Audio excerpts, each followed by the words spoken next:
Welcome to the Salmon Runs YouTube. Enjoy the video.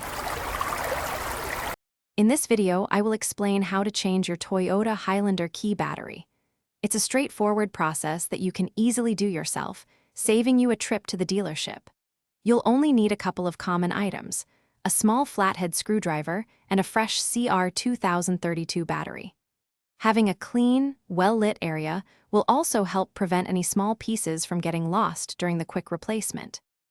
First, you'll need to access the inside of your key fob. Start by pressing the small release button on the side and pulling out the emergency key. This key is actually your first tool. Look for a small notch located at the bottom of the key fob, near where the emergency key was stored. Insert the tip of the emergency key or your flathead screwdriver into this notch, then gently twist it like you're opening a lock. This action will carefully pry apart the two halves of the key fob casing. With the key fob open, you'll see the old battery. Before removing it, take a quick mental note of its orientation. Typically, the positive side, marked with a plus sign, faces upwards.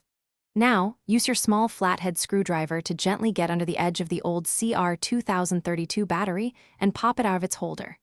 Take your new battery and carefully slide it into place, ensuring the positive side is facing up, just like the old one. Now it's time to put everything back together. Carefully align the two halves of your key fob casing. Press them firmly together until you hear a satisfying click, confirming that the casing is securely closed. Don't forget to slide your emergency key back into its designated slot. Finally, head to your Toyota Highlander and test all the functions of your key fob to ensure everything is working perfectly. You've successfully changed your key battery. Thanks for watching. Consider subscribing if we helped you.